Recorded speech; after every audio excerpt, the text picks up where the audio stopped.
Okay, we'll start in about 4 minutes.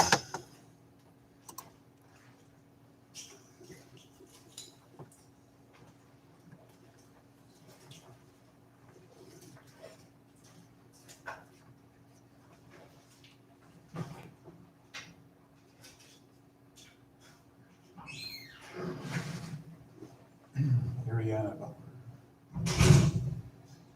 Damon. Austin Cook. Jose Favela. Anissa Fountain. Today is Wednesday, right? Brianna Garcia-Woods. Bo Hackworth. Isabella Holt. Scott Holtman. Marcos Lopez. Hallie Nicholson. Jacob Morgan. Alexander Perez. Richard Randlees. Michaela Shook. Gerardo Silva. Marcus Thompson. Joseph Bond. Chloe Wooler. Taylor Williams. Zach Winters.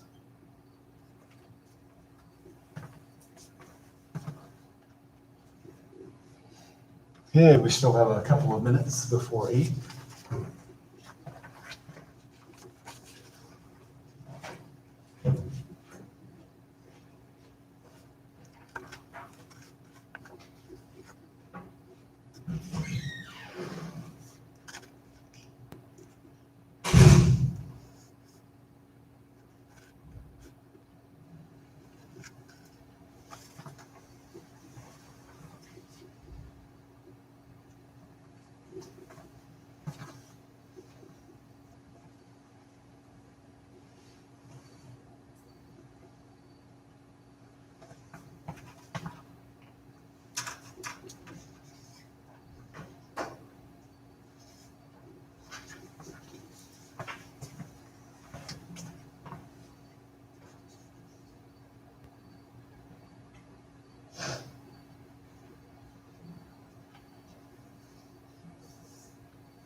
Okay, we'll start in 1 minute.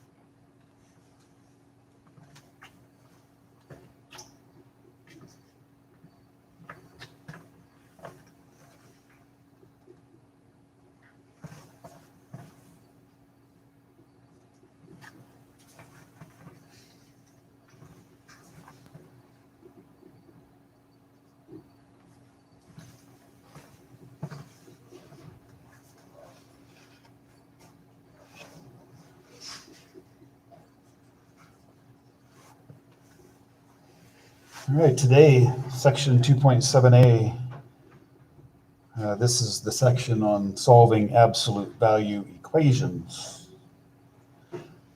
And if time permits, we'll get an introduction to solving absolute value inequalities.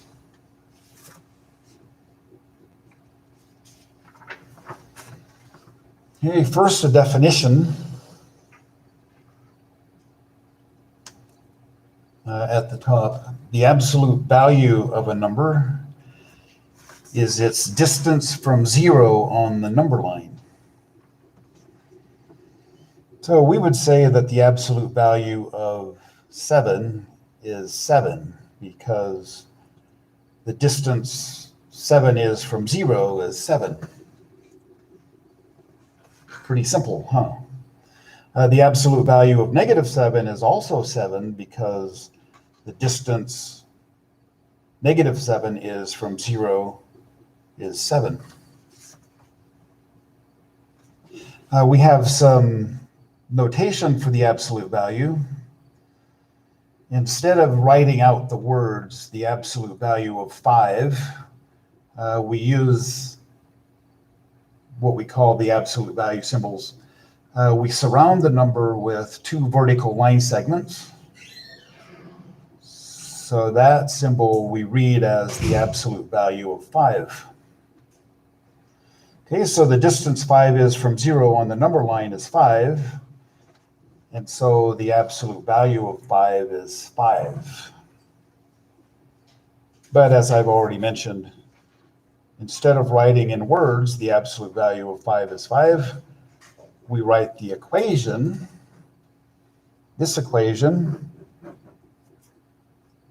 and we read it as the absolute value of 5 is 5, or the absolute value of 5 is equal to 5. A note, the absolute value of a real number is never negative.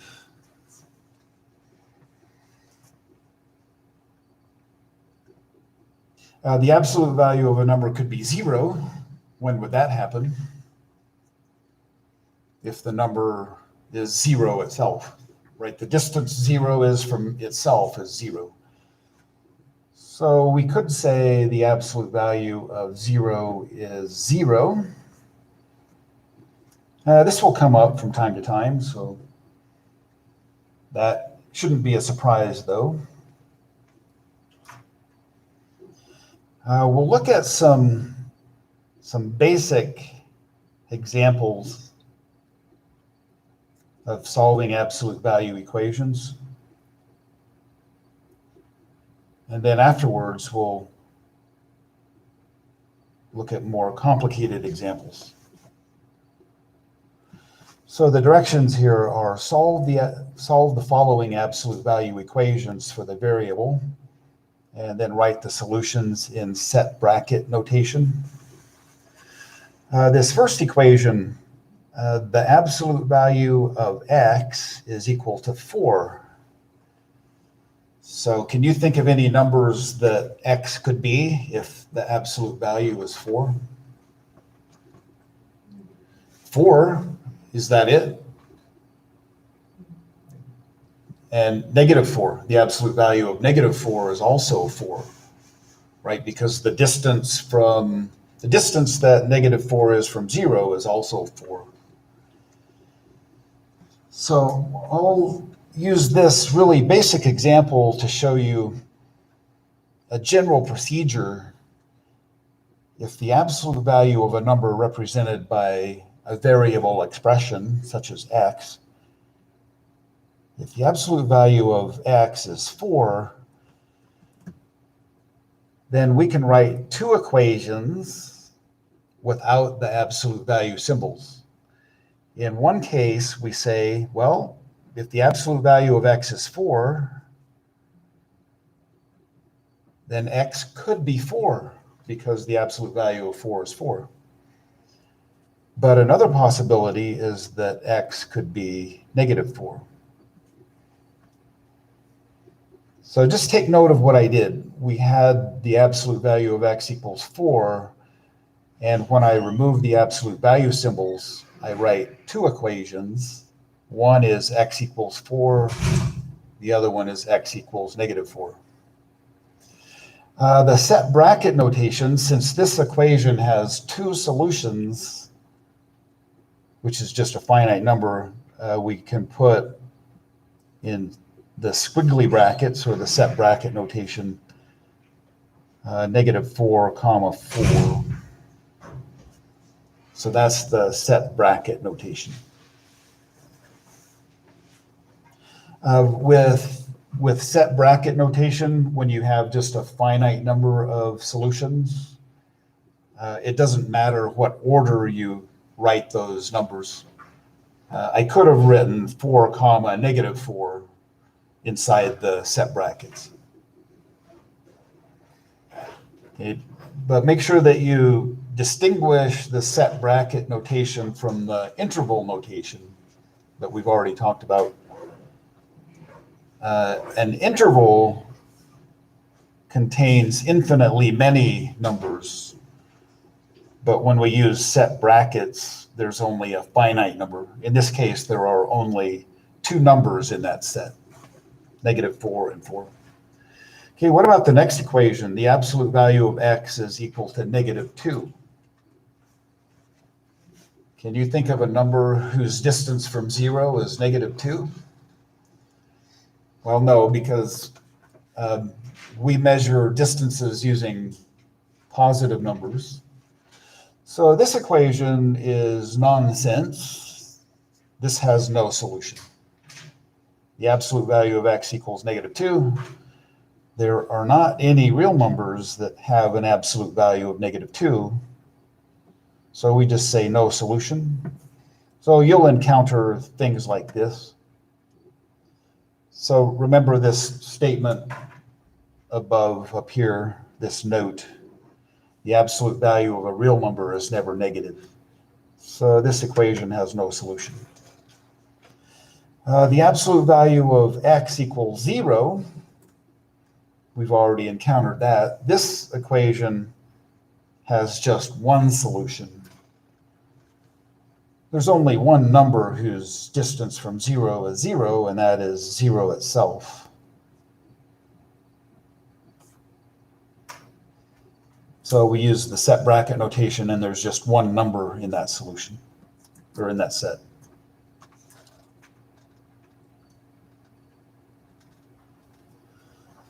So I'll just make a note. If you follow the general procedure that I described earlier, if the absolute value of x is 0, and if you remove the absolute values and write x equals 0 for one solution, x equals -0 for the other solution, -0 is just 0.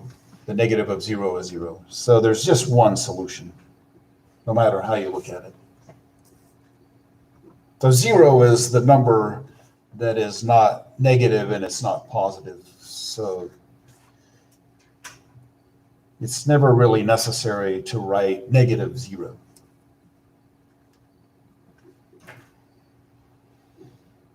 Hey, let's look at slightly more complicated equations. The one on the left, the absolute value of y minus 3 equals 2. The goal is to solve for y. So can you think of a number you can replace with y so that you get the absolute value of a number that's equal to 2? Yeah, 5. If you replace y with 5, 5 minus 3 is 2, and the absolute value of 2 is 2. So y equals 5 is a solution. Is that the only solution?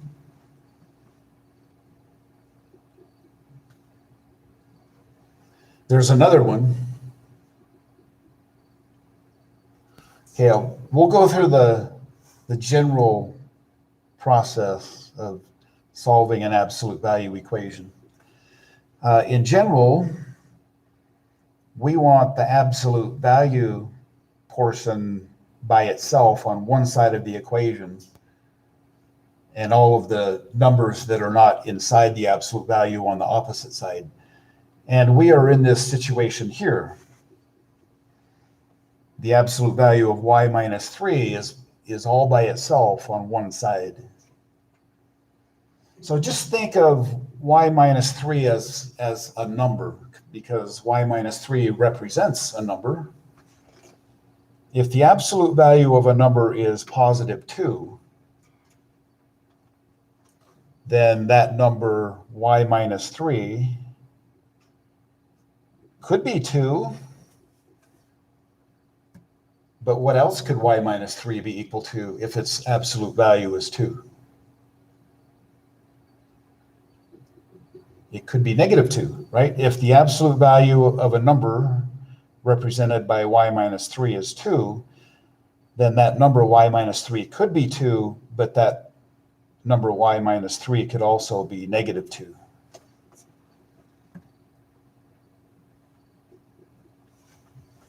So now we just have two simple linear equations in the variable y to solve. On the left, add 3 to both sides. We get y equals 5 for one of the solutions. And then we solve the other equation. If y minus 3 equals negative 2, add 3 to both sides. We get y equals positive 1. And you can visually check, if you replace y with 1, we have y minus 3 inside the absolute value. Y minus 3 is negative 2, and the absolute value of negative 2 is 2. Okay, so this equation has two solutions. We'll write them in the set bracket notation. I'll write 1, 5 in the set brackets.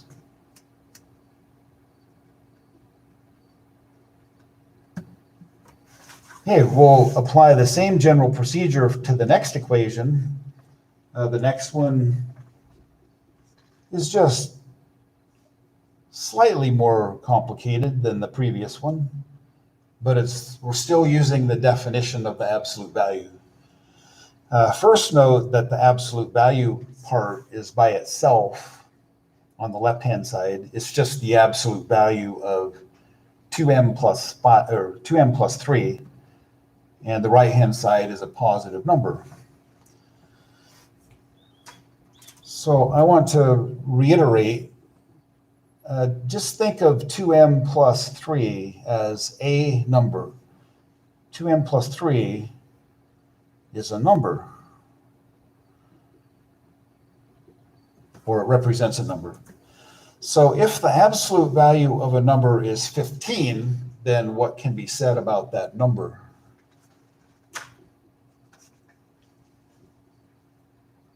If the absolute value of a number is 15, then that number could be 15, or that number could be negative 15. Right? If the absolute value of a number is 15, it's either 15 or negative 15. So when we solve the absolute value equation, we use that definition. If the absolute value of 2m plus 3 is 15, one possibility is that 2m plus 3 is 15. The other possibility is that 2m plus 3 equals negative 15. When we solve an equation, we want to find all of the possible answers, all of the possible solutions. So here we are just using the definition of the absolute value to write down two equations that we know how to solve. These are just linear equations in the variable m. So 2m plus 3 equals 15. First, subtract 3 from both sides. So we get 2m equals 12. And then divide both sides by 2. We get m equals 6. M equals 6 is one of the solutions. To find the other one, we solve the other equation. If 2m plus 3 is equal to negative 15, we subtract 3 from both sides, and we get 2m equals negative 18, and then divide both sides by 2, we get m equals negative 9. The set bracket notation, since there's just a finite number, we just have two solutions, then the set bracket notation just lists the solutions separated by a comma. So negative 9, 6 inside the set bracket notation.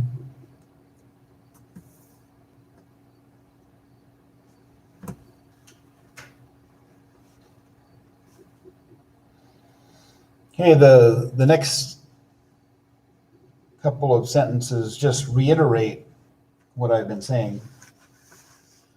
If we let a be greater than 0, that is, let a be a positive real number,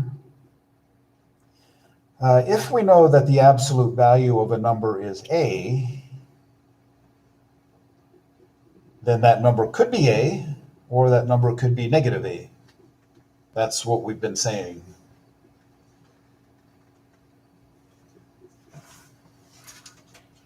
Okay, we'll just practice some absolute value equations for a while.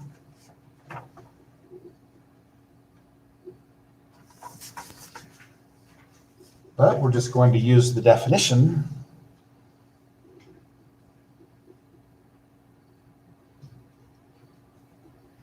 Solve the equations, write solutions in set bracket notation.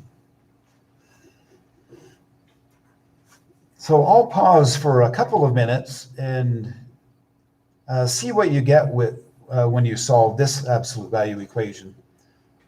The absolute value of 3y plus 2 equals 17. So I'll give you a couple of minutes.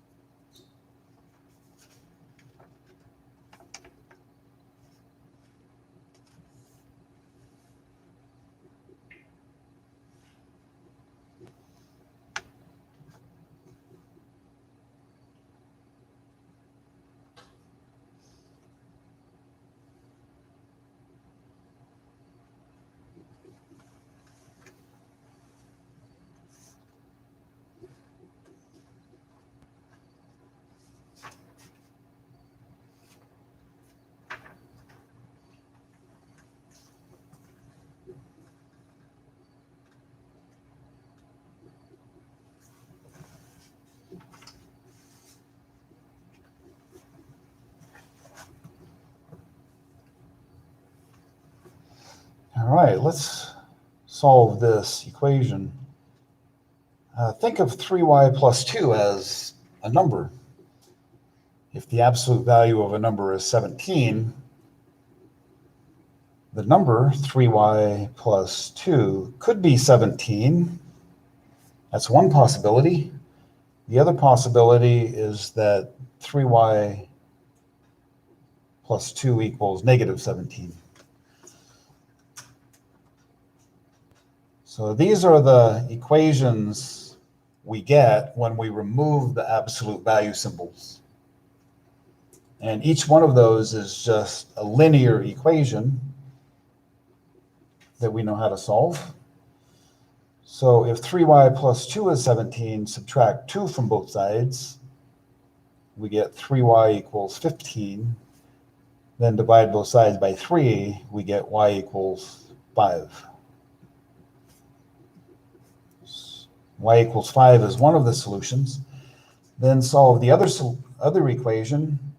If 3y plus 2 equals negative 17, subtract 2 from both sides, we get 3y equals negative 19. And then divide both sides by 3, we get y equals negative 19 thirds. So negative 19 thirds is an improper fraction, but we don't write mixed numbers, not in Newton anyway. So just leave the improper fractions as improper fractions. And then in set bracket notation, squiggly bracket, we can write 5 comma negative 19 thirds.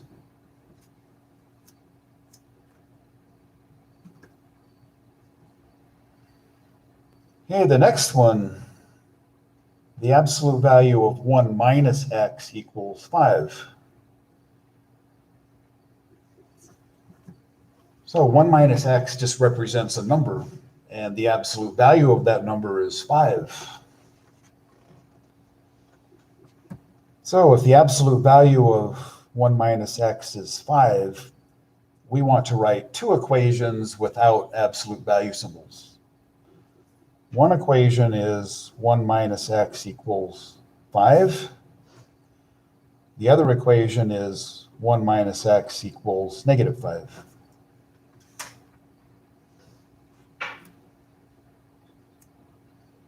So we have two equations without absolute values.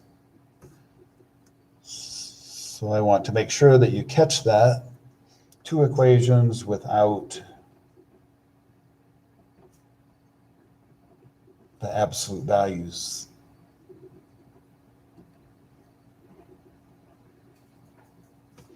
Okay, then we just solve each of the equations separately. If 1 minus x is 5, we can subtract 1 from both sides, and we get negative x equals 4. Then we can divide both sides by negative 1, and we get x equals negative 4.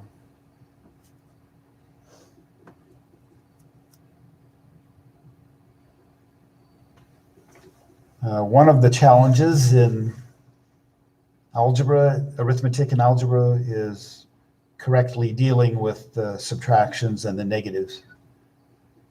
So work especially hard on mastering subtraction and negative numbers if that's a problem.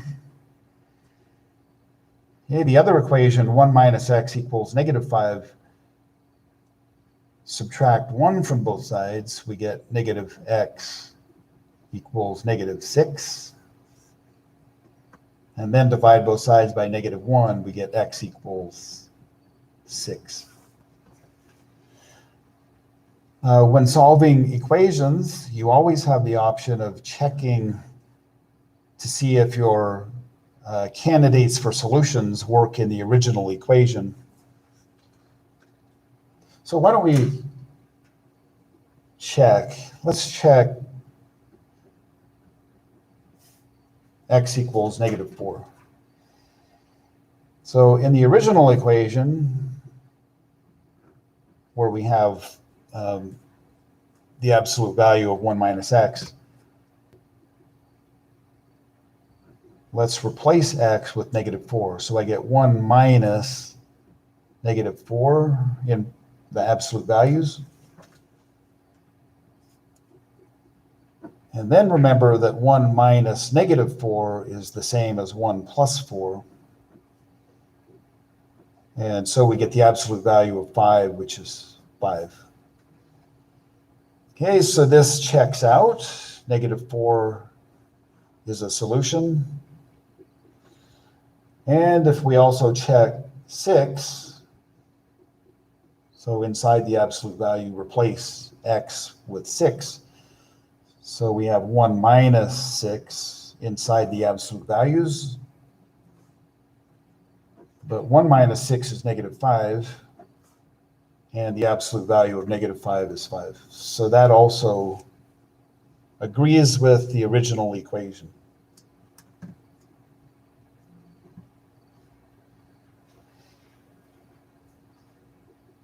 Okay, well, you probably know enough to be able to solve most of these, but let's just go through the process. So the next equation, the absolute value of 6x minus 5 equals 29. Okay, the number is represented by 6x minus 5. So if the absolute value of a number is 29, then 6x minus 5 could be 29. That's one possible outcome. The other possible one is 6x minus 5 equals negative 29. Okay, we know how to solve these equations. 6x minus 5 equals 29. Add 5 to both sides. We get 6x equals 34. Then divide both sides by 6. We get x equals 34 divided by 6. This can be written in lower terms. 34 is 2 times 17. In the denominator, 6 is 2 times 3. And 2 divided by 2 is 1. So the answer we want is the improper fraction 17/3. Then solve the other equation using the same process. 6x minus 5 equals negative 29. Add 5 to both sides. We get 6x equals negative 24. Then divide both sides by 6. We get x equals negative 4. Okay, then the set bracket notation. 17/3 is one of the solutions. The other solution is -4.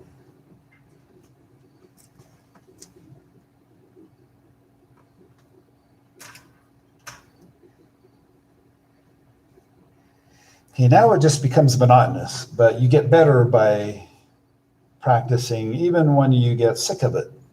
So we'll keep going. The next equation, the absolute value of 7 minus 3y equals 14. So the number is represented by 7 minus 3y. If the absolute value is 14, then that number, 7 minus 3y, could be 14. The other possibility is that the number 7 minus 3y is -14. Then solve each of those equations. 7 minus 3y equals 14. Subtract 7 from both sides, so we get -3y equals 7. Then divide both sides by -3. We get y equals -7/3. Okay, for the other one, 7 minus 3y equals -14. Subtract 7 from both sides, we get -3y equals -21.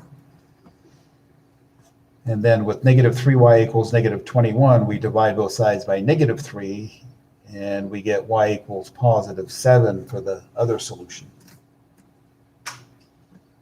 Then the set bracket notation for the solution set. There are just two solutions, so we use the set brackets, -7/3, comma 7.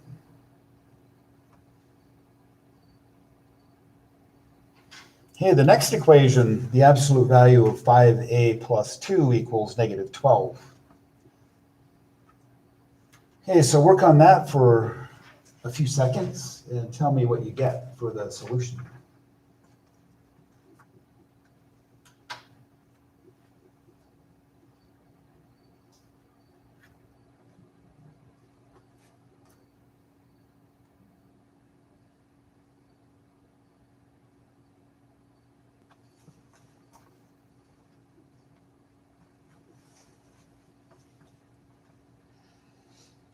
So how many have the answer?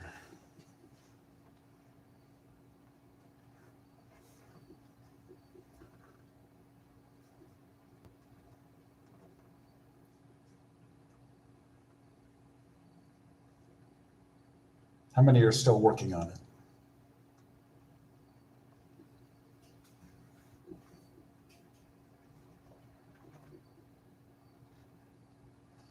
Okay, what did you get for an answer?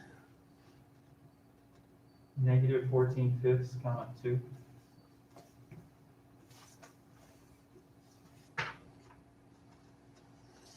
Oh, put back the first page. Remember our note? The absolute value of a real number is never negative. So that means that the absolute value of 5a plus 2 equals -12 can't happen. The 5a plus 2, just it represents a real number, but the absolute value of a real number is never negative. Well, but in every problem we've done, don't we flip it every time? So like how we. The absolute value of a number is never negative. So the answer is When we remove the absolute value symbols, we get a negative, right? That's the idea. If the absolute, like in this one, if the absolute value of a number is 14, then that number could be 14 or that number could be -14.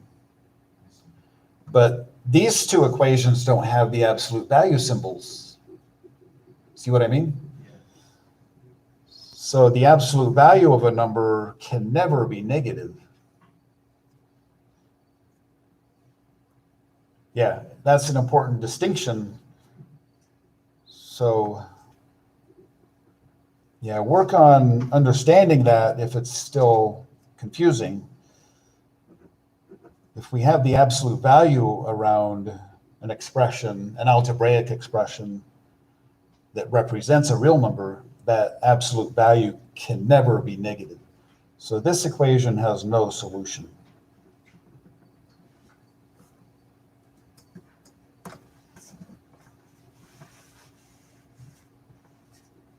All right, let's move on to the next page. We'll look at some equations that are going to be a little more involved than what we've encountered so far.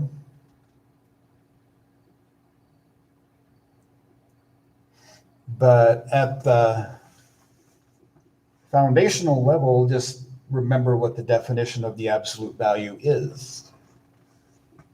The absolute value of a real number is how far from zero it is. Okay, on this one, we have the absolute value of 6b plus 1 equals the absolute value of 5b plus 4. Well, if two numbers, just think of 6b plus 1 as representing a number, because that's what it represents. It represents a number.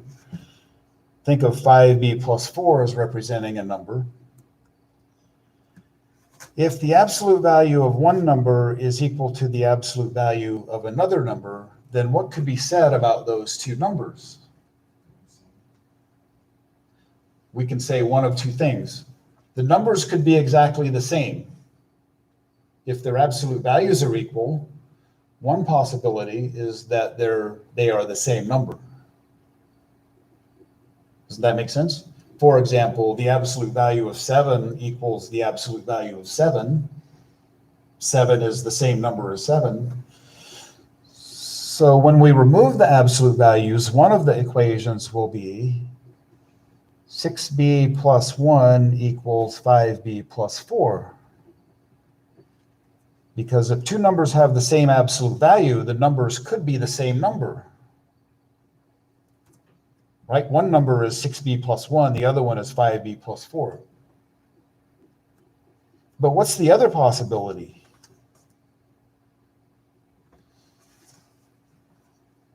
Well, I'll just use a simpler example. The absolute value of 7 is equal to the absolute value of negative 7. So if the absolute value of 7, well, we know that the absolute value of 7 equals the absolute value of negative 7. What's the difference between 7 and negative 7? One is the negative of the other, right? Negative 7 is the negative of 7 and vice versa. So we can get another equation. If 6b plus 1 is the negative of 5b plus 4, we can write that down as an equation. We can say the number 6b plus 1 is the negative of the other number, the negative of the quantity 5b plus 4. Does that make sense? So it would be kind of like having the absolute value of 7 equals the absolute value of negative 7. We all agree that this is true. So we could say, if we remove the absolute value symbols, we could say that 7 is equal to the negative of the other number, the negative of negative 7. We know that this is true also. So that's all I did up here. Okay, if the two numbers have the same absolute value, the numbers could be the same number. So I'll just note same number. If they have the same absolute value, they could be the same number. Or one number could be the negative of the other. So 1 is the negative of the other if they have the same absolute value. See what I mean? Okay, so this is something that you'll need to work hard on understanding if it's still confusing. but we're just using the definition of the absolute value. And then we're going to solve each of those separately. On this one, we can subtract 5b from both sides, and we'll get b plus 1 equals 4 after subtracting 5b. And then subtract 1, we get b equals 3.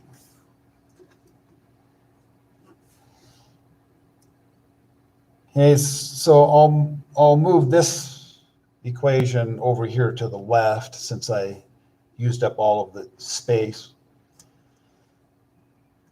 So I'll just rewrite the left-hand side as 6b plus 1. And then we take the negative of 5b plus 4, which is negative 5b minus 4.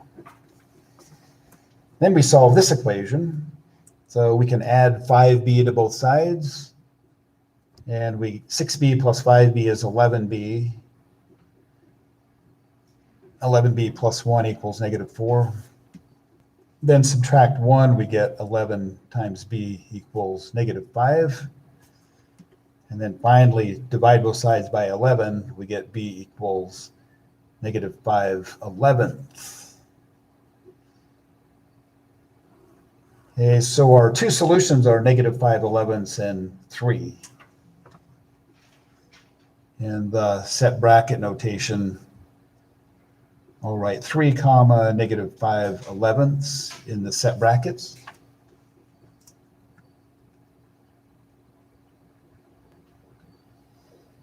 Okay, so study this particular example. Just think about what the definition of the absolute value is and work on it until it makes perfect sense. The next equation is a little more complicated than what we've seen, but remember what we want to do. We want to get the absolute value part by itself. So we can do that in 2 steps. We're starting out with 3 times the absolute value of 2x minus 5 plus 1 equals 7. So first, subtract 1 from both sides, and we get 3 times the absolute value of 2x minus 5 equals 6. And then we're going to divide both sides by 3 because we want the absolute value part to be by itself. So divide both sides by 3, we'll get the absolute value of 2x minus 5 equals 2. Okay, now we're in a situation that's similar to it or familiar to us. If the absolute value of 2x minus 5 equals 2, then there are 2 possibilities. We're going to write 2 equations without absolute values.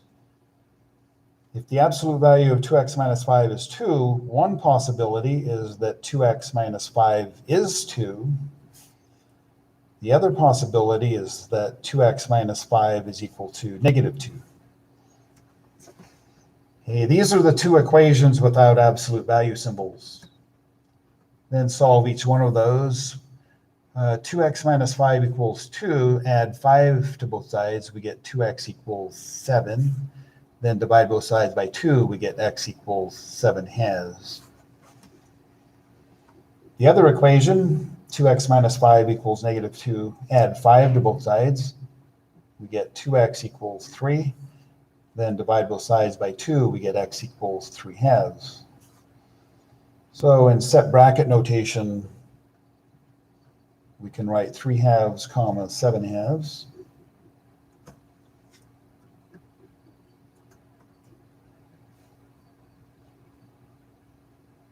Okay, the next example.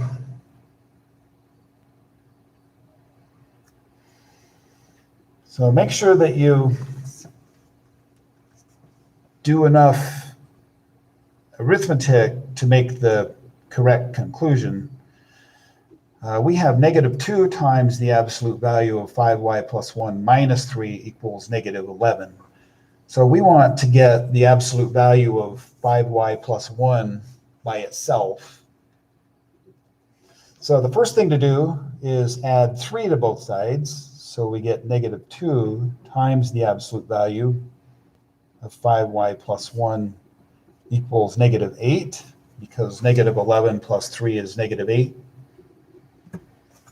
Then we want to divide both sides by negative 2, and we get the absolute value of 5y plus 1 equals positive 4.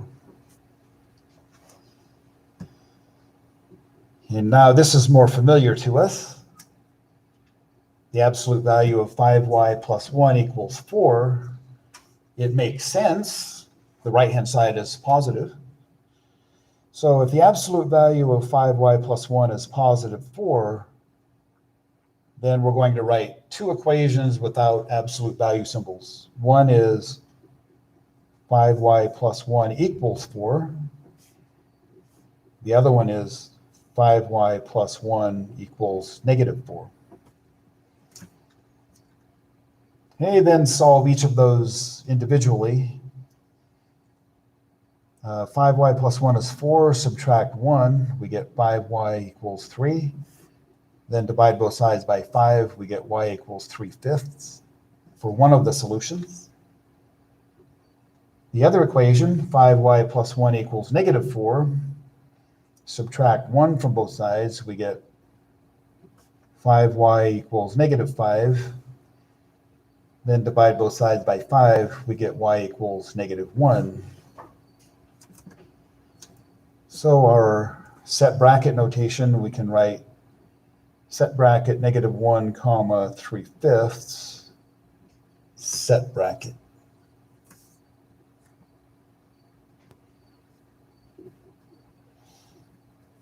Okay, couple more examples. We can go through these pretty quickly. 4 times the absolute value of 3n minus 3 minus 1 equals 4. First, we want to get the absolute value of 3n minus 3 by itself. So step 1, add 1 to both sides, and we get 4 times the absolute value of 3n minus 3 equals 4. Then divide both sides by 4, we get the absolute value of 3n minus 3 equals 1. And this makes sense, so we can proceed. If the absolute value of 3n minus 3 is 1, then there are 2 possibilities. 3n minus 3 could be 1. The other possibility is that 3n minus 3 is negative 1. If 3n minus 3 is 1, we add 3 to both sides. 3n is equal to 4. Then divide both sides by 3, we get n equals 4/3. Then the other one, 3n minus 3 equals negative 1. Add 3 to both sides, we get 3n equals positive 2. Divide both sides by 3, we get n equals 2/3. So in set bracket notation, set bracket 2/3 comma 4/3, set bracket.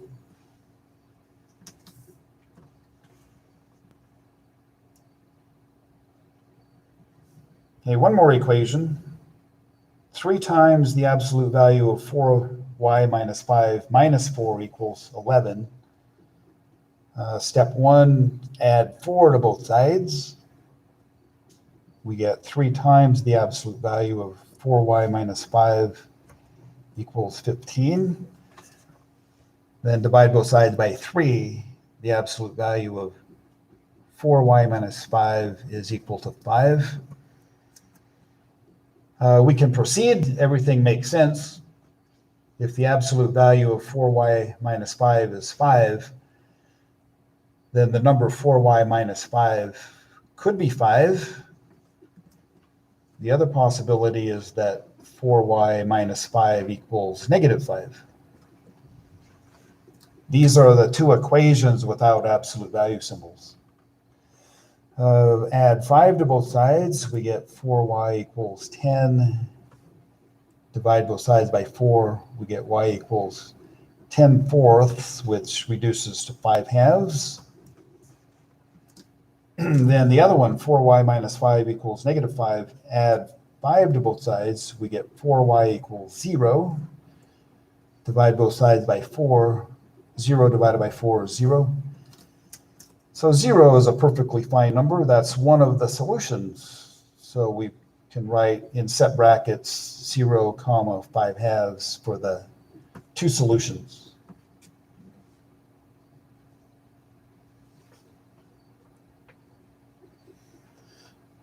Well, it's almost time to quit, but I want to look at the first part of the intro to absolute value inequalities, which we will talk about in more detail tomorrow. But think about what this would mean. If the absolute value of x is greater than 3, then where are those numbers on the number line?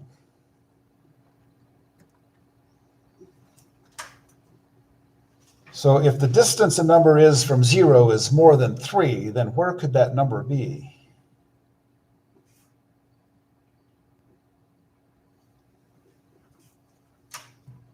The numbers could be to the right of 3, right? All of these numbers to the right of 3 have a distance from 0 greater than 3. Is that the only place? Where's the other one? Where's the other place? To the left of negative 3. So all of the numbers to the left of negative 3 also have a distance from 0 greater than 3. So remember our work with inequalities yesterday. So we could say that the solution to this absolute value inequality in algebraic notation is x is less than negative 3 or x is greater than 3.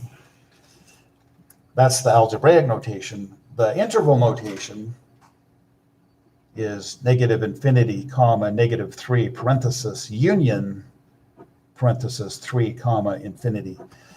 Okay, this is going to be the main topic tomorrow, but that's all for today.